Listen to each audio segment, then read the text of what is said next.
Hello there, ConocoPhillips employees, and welcome. Thanks so much for watching with us today. My name is Sam, and I'll be your moderator throughout this presentation. In just a second, we will be joined by Tyson Mavar. Tyson is one of our senior financial advisors here.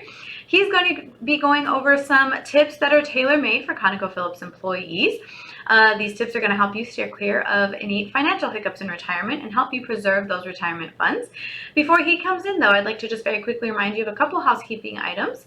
First and foremost, we're not affiliated nor endorsed whatsoever by ConocoPhillips. We are a completely independent group of financial advisors here, so please keep that in mind as you are listening along today. Secondly, after the presentation has ended, you will be redirected to our homepage where you can take advantage of several resources we have available, as well as make an appointment with either Tyson himself or one of his colleagues if you wish to speak to them directly about your specific concerns or situation. Please take advantage of that, make an appointment, it's completely free. And lastly, I will be monitoring the chat. I will be monitoring any questions you may have while Tyson is speaking. Please feel free to ask away. It's completely anonymous, and I will make sure that one of our ConocoPhillips focused advisors reaches out to you as soon as possible to make sure that your concerns and questions have been addressed. I promise no one ever goes unaddressed, so please feel free to enter those in the Q&A box, and we will get to you as quickly as we can. And without further ado, let's get into the presentation with Tyson Mavar. Good afternoon, everyone. Thank you for attending our webinar series today. My name is Tyson Mavar. I'm one of the ConocoPhillips focused retirement advisors here for the retirement group. And on today's webinar series, we're going to talk about some important information related to the ConocoPhillips pension plan. Regardless of where you started your career and which pension plan you're on, we're going to talk about some of the issues with the benefit options as well as the interest rates that affect the lump sum payout for the ConocoPhillips pension. Those of you who aren't as familiar with our company, the retirement group has been around for over 30 years, focusing on corporate employee retirement. We have many clients from ConocoPhillips, many who are retired, some who are still working at the company. And our hope is that we can educate you to make better decisions with your benefits plans to have a more successful retirement. Whether or not you decide to become a client of the retirement group, we hope we can add some value to your retirement strategy in hopes that at the very least you might help us to grow our business by referring us to a co-worker, and maybe it might be a good fit to do some business with us at the point that you retire, or maybe even before you retire. There's a whole host of different services we have available on a complimentary basis to ConocoPhillips employees approaching retirement. A great way to learn more about your benefits is through our LinkedIn page, where we will publish this webinar and have many other webinars, many specific to ConocoPhillips retirement planning, some generic to estate planning, tax planning, investment strategies, and other areas that we find to be important in putting together a sound retirement plan. Now, we have clients from all across the country, some working overseas, many of whom have a different genesis with ConocoPhillips, and the retirement plans are all different. There's actually 8 different titles. We also have clients from Phillips 66, as it turns out, but on the ConocoPhillips retirement plan, there's different rules on how your benefits work, different age penalties, different interest rates that are used to calculate the lump sum, different ways of calculating the annuity, for example. And so our first step is to get to know your situation a little bit better, where you started your career, your time horizon to retirement, and hopefully we can start to help you focus on what issues are likely going to be most relevant to you and your family based on your story and based on your values.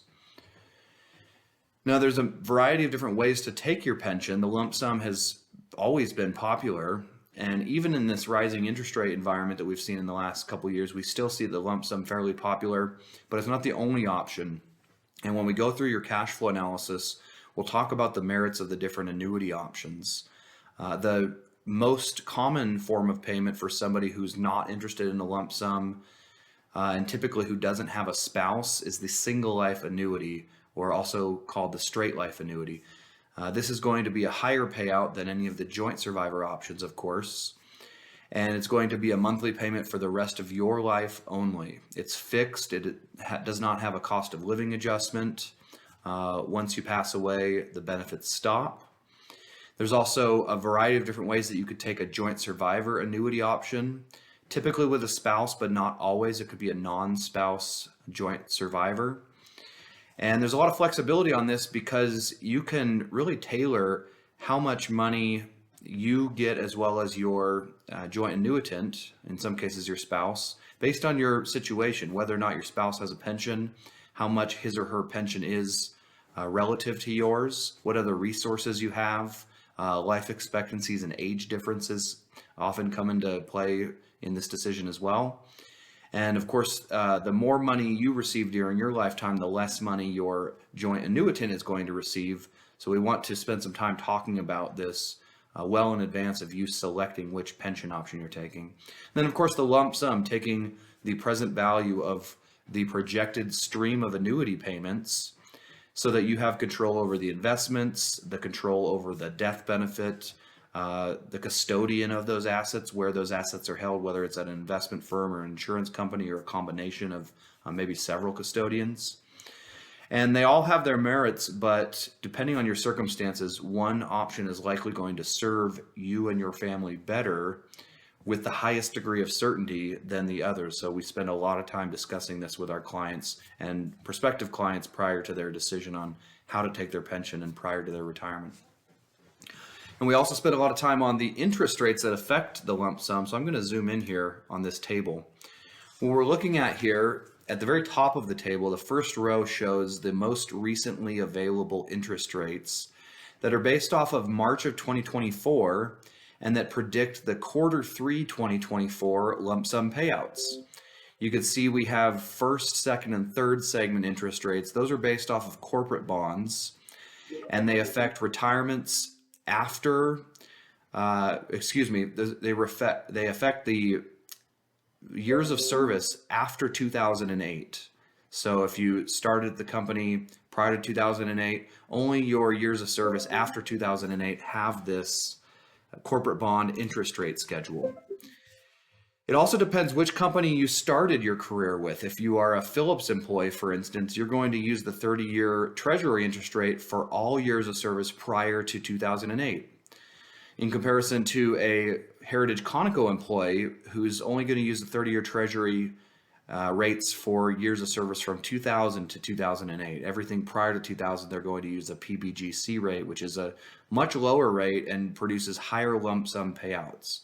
Remember, higher interest rates produce lower lump sums for all of the Heritage pension plans. It's also important to remember that if you are on the cash balance plan, whether because you chose that plan after the Phillips and Conoco merger, or because you started your career after the merger, these interest rates are not going to apply to your lump sum payout. In fact, higher interest rates are positive for your cash balance plan because they produce higher interest credits, whereas higher interest rates negatively affect the lump sum payout for the Heritage plan. So very important distinction.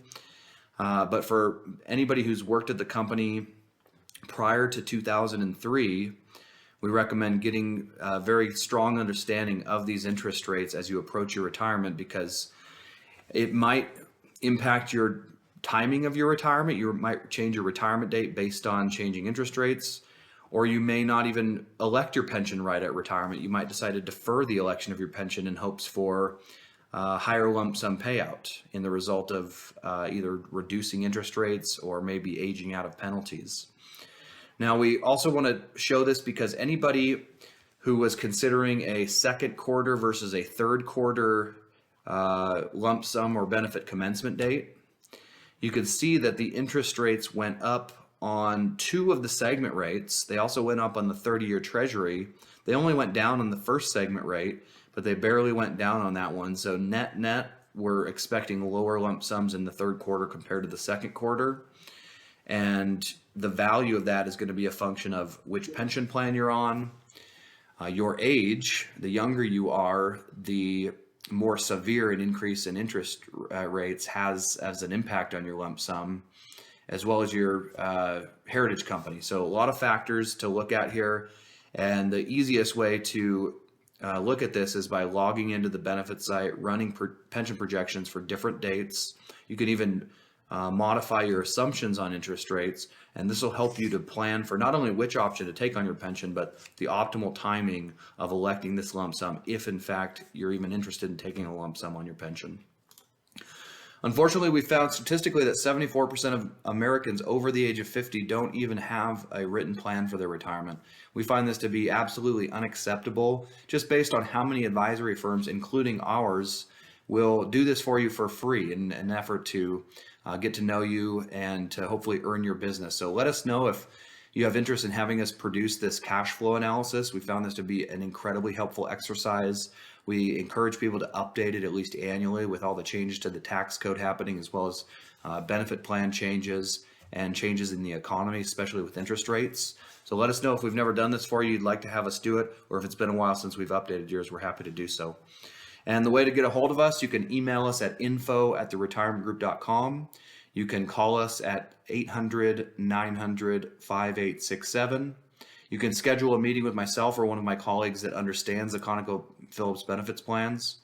And here's that QR code for the LinkedIn page again. If you're not following us there yet, it's a great way to keep up to speed with changes on the benefits and general retirement planning strategies that we produce on that website. That's all we had for today, folks. Thank you, everybody, for attending our webinar series. Everybody have a great rest of your week, and we hope to talk to you all very soon.